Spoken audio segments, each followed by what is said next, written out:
Welcome to my channel set tax சேனலுக்கு உங்களை அன்புடன் வரவேற்கிறேன். இன்னைய வீடியோவில் ரொம்ப ஒரு அற்புதமான சக்ஸஸ் ஸ்டோரி தான் ஃப்ரெண்ட்ஸ் பார்க்க போகிறோம். இது வந்து ஒரு ரியல் லைஃப் சக்ஸஸ் ஸ்டோரி தான். எனக்கு தெரிஞ்ச அவங்களோட ஒரு சக்ஸஸ் ஸ்டோரி. ஸோ அவங்கள வந்து பேச சொல்லி வீடியோ கேட்டேன். பட் ஆனால் அவங்க அதுக்கு ஒத்துக்கலை. அவங்களோட சக்ஸஸ் ஸ்டோரியை நான் இந்த ஒரு ஏஐ பிக்சர் மூலமாக நான் உங்களுக்கு இதில் ஷேர் பண்ணுறேன். அப்புறம் லாஸ்ட் வீக்குக்கான மெனு பிளான் வீடியோவும் இதில் நான் இன்க்ளூட் பண்ணியிருக்கேன் ஃப்ரெண்ட்ஸ். வாங்க ஃப்ரெண்ட்ஸ், நம்ம ஸ்ட்ரைட்டாக வீடியோக்குள்ளே போயிடலாம்.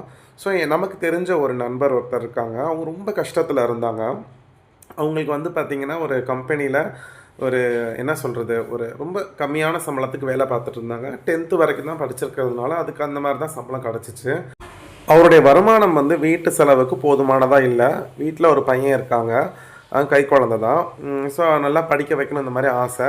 அட்லீஸ்ட் ஒரு டீ கடை வைக்கலாம் அப்படின்னு சொல்லி பிளான் பண்ணால் அதுக்கு வந்து பயங்கரமாக செலவாகும், அமௌண்ட் வந்து அதிகமாக போடணும் அப்படிங்கிற ஒரு விஷயம் இருந்ததுனால என்ன பண்ணியிருக்கிறாங்க, ஃபஸ்ட்டு அவங்க ஒய்ஃப் கிட்ட வீட்டிலையே ஒரு டீ கேன், பெரிய கேனில் கொள்ளளவு கொள்கிற மாதிரி ஃபஸ்ட்டு டீ ப்ரிப்பேர் பண்ணி இதை நான் சைக்கிளில் எடுத்துகிட்டு போய் வண்டியில் எடுத்துகிட்டு போய் நான் எல்லாத்தையும் கொடுத்துட்டு வரேன் அப்படின்னு சொல்லி என்ன பண்ணியிருக்கிறாங்க, ஃபஸ்ட்டு வீட்டிலையே டீ ப்ரிப்பேர் பண்ணி கேனில் ஃபில் பண்ணிவிட்டு பேப்பர் கப்ஸ் வாங்கிக்கிட்டு ஃபஸ்ட்டு சைக்கிள் தான் வச்சுருந்தேன். அந்த சைக்கிள்லே போய் வந்து பார்த்திங்கன்னா காலையில் வந்து பார்த்திங்கன்னா பார்க்குக்கு பக்கத்தில் நின்று வேணுங்கிறவங்க டீ பிடிச்சி குடிப்பாராம்.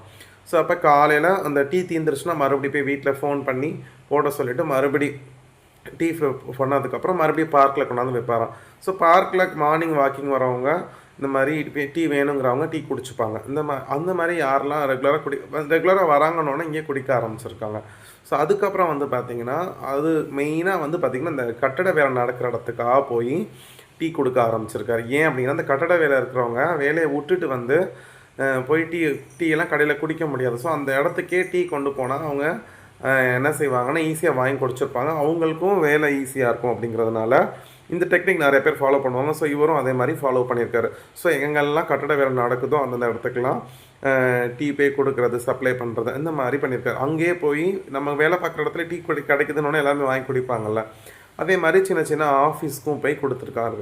ஸோ மார்னிங் ஆரம்பித்தா மதியம் 3 மணி வரைக்கும், 3 to 3:30 மணி வரைக்கும் பார்த்திங்கன்னா ரெகுலராக டீ எடுத்துகிட்டு போய் கொடுப்பாங்க. அவங்க ஒய்ஃபும் ப்ரிப்பேர் பண்ணி வைக்க அப்படியே கொண்டு போய் கொடுத்துட்டு வந்திருக்காரு. ஸோ இதை வந்து டீ கடை பிஸ்னஸாக இல்லாமல் தாங்கிட்ட இருக்கக்கூடிய சைக்கிள், அவங்ககிட்ட இருக்கக்கூடிய ஒரு டீ கேனு, இதை வச்சு அவங்ககிட்ட இருந்த பொருளை ஒரு குறைஞ்ச ஒரு முதலீடு பண்ணி என்ன பண்ணியிருக்காங்க, டீ பவுட்ரு, பால் இந்த மாதிரி தானே வாங்கியிருப்பாங்க. ஸோ ஒரு குறைந்த முதலீட்டில் இந்த மாதிரி ஒரு மொபைல் டீ ஷாப் மாதிரி அவர் பண்ணியிருக்கிறாரு. ஸோ இது வந்து பார்த்திங்கன்னா ஸ்டார்டிங்கில் கொஞ்சம் கஷ்டமாக இருந்திருக்கு. போக வந்து பார்த்திங்கன்னா இது நல்லா அவருக்கு செட் ஆகிடுச்சு. ஸோ ஒரு 2-3 வருஷத்தில் வந்து பார்த்திங்கன்னா உங்களுக்கு ரெகுலர் கஸ்டமர் கிடச்சிட்றாங்கல்ல, கொஞ்சம் அலைச்சல் கஷ்டமாக இருந்தாலும் நல்லா அவருக்கு லாபம் வர ஆரம்பிச்சிருக்கு. இப்போ பார்த்திங்கன்னா அதே பிஸ்னஸ் பண்ணிகிட்ருக்காரு. பட் கொஞ்சம் ஹையாக 2-3 பேர் ஆள் வச்சு செய்கிறாங்க. ரொம்பவே அடுத்த கட்டத்துக்கு அவங்க வந்துட்டாங்க. ஸோ இதில் நல்ல அவங்கக்கிட்ட ஃபஸ்ட்டு என்கிட்ட டீ கடை வைக்கிறதுக்கு முதல் இல்லையே, ரொம்ப கம்மியாக இருக்கே அப்படிலாம் யோசிக்காமல் தாங்கிட்ட என்ன இருந்துச்சோ அதை வச்சு ஸ்மார்ட்டாக யோசிச்சிருக்காரு பாருங்கள். ஒரு நம்மக்கிட்ட இருக்கிற வண்டியிலே நம்ம கொண்டு போய் இருக்கிற இடத்துல போய் டீயை கொடுப்போம் அப்படின்னு ஒரு சின்ன முயற்சியை பண்ணியிருக்காரு. ஸோ 3 இயர்ஸாக பண்ணிகிட்ருக்கிறாரு. எனக்குமே தெரியும்னு வச்சுக்கோங்களேன், நமக்கு தெரிஞ்சவங்க தான். அப்போ வந்து பார்த்திங்கன்னா அந்த தாங்கிட்ட இருந்ததை ஸ்மார்ட்டாக பயன்படுத்தி இன்றைக்கி நல்லா ஏர்ன் பண்ணி சம்பாதிக்கிறாரு. இந்த சம்பாத்தியத்தின் மூலமாக வந்து பார்த்திங்கன்னா அடுத்த கட்டத்துக்கு போகிறாங்க. கொஞ்சம் உழைப்பு போட ஒரு குவாலிட்டியான ப்ராடக்டை கொடுக்கும் பொழுது வந்து பார்த்திங்கன்னா அவங்களுக்கு ரொம்பவே அடுத்த கட்ட லைஃப்பில் அடுத்த கட்டத்துக்கு போகிறாங்க, நல்லா சம்பாதிக்க ஆரம்பிக்கிறாங்க, தொழிலில் பெருக ஆரம்பிச்சிட்டாங்க. இப்போ எதர் ஸ்நாக்ஸோடு கொண்டு போய் விற்கிறாங்க, 2-3 பேர் ஆள் போட்டு செய்கிறாங்க. இன்றைக்கி ஃபேமிலியோட ஹாப்பியாக இருக்கார். ஸோ என்றைக்குமே நம்ம வந்து யோசித்துட்டே இல்லாமல் டக்குன்னு இருக்கிறத வச்சு ஸ்மார்ட்டாக நம்ம மூவ் பண்ணோம் அப்படின்னா எந்த ஒரு தொழிலுமே சக்ஸஸ் ஆகும். அப்படிங்கிறதுக்கு இவங்க ஒரு எடுத்துக்காட்டு எனக்கு ரொம்பவே இன்ஸ்பயர் ஆகும். ஸோ இதே மாதிரி வெள்ளை வேஷ்டி வெள்ளை சட்டம் போட்டு தான் அவர் ரியலாகவே இருப்பார். ஸோ அதனால தான் இந்த பிக்சரை நான் செலக்ட் பண்ணேன். ஸோ இது நம்ம ஒரு எக்ஸாம்பிளாக எடுத்துக்கலாம். ஸோ அதே மாதிரி நம்ம உழைச்சோம் அப்படின்னா கண்டிப்பாக நம்மளாலையும் பணம் சம்பாதிக்க முடியும், சேமிக்க முடியும். ஸோ லாஸ்ட் வீக்கான மெனு பிளான் பார்த்துடலாம். ஸோ என்னென்ன காய்கறி வாங்கினேன் அப்படின்னு பார்த்தீங்கன்னா சேனக்கிழங்கு, வெண்டைக்காய், அவரைக்காய், அதுக்கப்புறம் வந்து பார்த்திங்கன்னா பீர்க்கங்காய் 2 வாங்கினேன். அப்புறம் பூண்டு, சுத்தமாக இல்லை பூண்டு, பச்சை மிளகா, தேங்காய் அதெல்லாம் வாங்கினோம். வழக்கம் போல் கருவேப்பிலை, கொத்தமல்லி, புதினா. ஸோ இந்த ஐட்டம் தான் லாஸ்ட் வீக் வாங்கினோம் ஃப்ரெண்ட்ஸ். இது வந்து பார்த்திங்கன்னா தீபாவளி திங்கக்கிழமை வந்துச்சு இல்லையா, அதுக்கு அந்த தீபாவளிக்கு முந்தின நாள் ஞாயிற்றுக்கிழமை வாங்கின காய்கறிகள். ஸோ வெள்ளிக்கிழமை லாஸ்ட் வீக் எனக்கு டைம் இல்லை, அதனால் வந்து பார்த்திங்கன்னா ஞாயிற்றுக்கிழமை எங்கள் வீட்டுக்கிட்ட பக்கத்தில் இன்னொரு இடத்துல சந்தை போடுவாங்க, அங்கே தான் வாங்கினேன். ஸோ என்னென்ன மெனு பிளான் பார்க்கலாம். ஸோ மண்டே வந்து தீபாவளி, அது நீங்கள் ஷார்ட்ஸில் வீடியோவிலே பார்த்துருப்பீங்க. அன்றைக்கி வந்து பார்த்திங்கன்னா மார்னிங் வந்து மட்டன் குழம்பு வச்சாச்சு. ஸோ இட்லி மட்டன் குழம்பு, அப்புறம் மதியம் அதே ரைஸு மட்டன் குழம்பு தான். ஸோ ஆல்ரெடி நான் வீடியோ போட்டதில் உங்களுக்கு தெரியும், தீபாவளி விளாக் போட்டதில் நீங்கள் பார்த்துருப்பீங்க. மதியம் வந்து மட்டன் குழம்பு சாப்பிட்டுட்டு ஈவினிங் ஸ்நாக்ஸ் எதுவுமே எடுத்துக்கல, டைரெக்டாக டின்னருக்கு தான் போயிட்டோம். டின்னருக்கு வந்து அதே மிச்சம் இருந்தக்கூடிய மட்டன் குழம்பு வச்சு சப்பாத்தி வச்சு அன்றைக்கான மண்டே மெனு முடிச்சாச்சு. டியூஸ்டே வந்து எங்கள் எல்லாருக்குமே லீவ் தான். ஸோ எல்லாத்துக்குமே லீவ் தான். மார்னிங் வந்து பார்த்திங்கன்னா பூரியும் கிழங்கு மசாலாவும் செஞ்சுருந்தோம். அன்றைக்கி வந்து பார்த்திங்கன்னா மதியம் ஹெவியாக முந்தின நாள் மட்டன் காலையில் பூரிங்கிறதுனால மதியம் யாருமே சாப்பிடல, ஸ்ட்ரைட்டாக டின்னர் தான். ஸோ இட்லி தேங்காய் சட்னி தான் ஃப்ரெண்ட்ஸ். இதுதான் செவ்வாய்க்கிழமை மெனு பிளான். புதன்கிழமை வந்து எல்லாருக்குமே ஒர்க்கிங் டே. ஸோ நான் கிளம்பிட்டேன், பசங்களுக்கு லீவு, ஆனால் எங்களுக்கு ஒர்க்கிங் டே. மார்னிங் வந்து பார்த்திங்கன்னா தோசை நிலக்கடலை சட்னி, மதியம் வந்து பார்த்திங்கன்னா ரசம் சாதம்.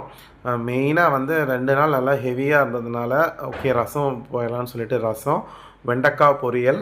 ஸோ நான் கொஞ்சம் வெண்டைக்காய் சாதமும் பண்ணி கொடுத்துருந்தாங்க, ரசம் வெண்டைக்காய். இது தான் நைட்டு வந்து பார்த்திங்கன்னா தோசை தக்காளி குழம்பு, அதாவது தக்காளி சட்னி மாதிரி இல்லாமல் தக்காளியெல்லாம் வேக வச்சு தக்காளி குழம்பு மாதிரி பண்ணோம். அது ரொம்ப டேஸ்ட்டாக இருக்கும், எங்களுக்கும் ரொம்ப பிடிக்கும். நெக்ஸ்ட்டு வந்து பார்த்திங்கன்னா வியாழக்கிழமை வந்து பார்த்திங்கன்னா காலையில் தோசை. இது வந்து பார்த்திங்கன்னா மில்லட் தோசை. இது வந்து பார்த்திங்கன்னா மில்லட் தோசை, மில்லட் மாவு எங்கள் இன்லாஸ் வீட்டில் அரைச்சி கொடுத்துருந்தாங்க, அதை அப்படியே பொடி தடவி எடுத்துகிட்டு போயிட்டேன். மதியம் வந்து பார்த்திங்கன்னா பச்சை பயிறு இருக்கு இல்லையா, பச்சை பயிறு குழம்பு கடையல் பண்ணி மிளகாலாம் பச்சை மிளகா போட்டு ஒரு கடையல் மாதிரி பண்ணியிருந்தாங்க. அவரைக்காய் பொரியல், ஒரு உளுந்த வடை வச்சுக்கிட்டோம். அன்றைக்கி நைட்டு வந்து பார்த்திங்கன்னா சேமியா உப்புமா ஜீனி, இது தான் தொட்டு சாப்பிட்டோம். ஸோ இது ரொம்ப ஃபில்லிங்காக இருந்துச்சு. இந்த பச்சை பயிறு குழம்பு வந்து பார்த்திங்கன்னா ஹெல்த்தியாகவும் இருந்துச்சு. ஸோ அதனால் நம்ம நைட்டுக்கு வந்து உப்புமா தான். வெள்ளிக்கிழமை காலையில் எப்போதும் போல தான் ஃப்ரெண்ட்ஸ். இன்றைக்கி சாம்பார், அதே தான் தோசை சாம்பார் எடுத்துக்கிட்டேன். மதியம் வச்ச சாம்பார் தான் காலையிலையும், மதியத்துக்குரிய சாம்பார் தான் மார்னிங் தோசைக்கும் தொட்டுப்போம். சட்னி எக்ஸ்ட்ராவாக எதுவும் அரைக்கல. மதியம் வந்து பார்த்திங்கன்னா சாம்பார் ரைஸு, சேனக்கிழங்கு ஃப்ரை. ரொம்ப நாளைக்கு அப்புறம் சேனக்கிழங்கு சாப்பிட்டது ரொம்ப சூப்பராக இருந்துச்சு. நல்லா ரோஸ்ட் மாதிரி பண்ணி எடுத்துகிட்டு போயாச்சு ஃப்ரெண்ட்ஸ். அன்னைக்கு நைட்டு வந்து பார்த்திங்கன்னா வீட்டிலையே வந்து பார்த்திங்கன்னா சப்பாத்தி கோதுமை பரோட்டா மாதிரி போட்டிருந்தோம்.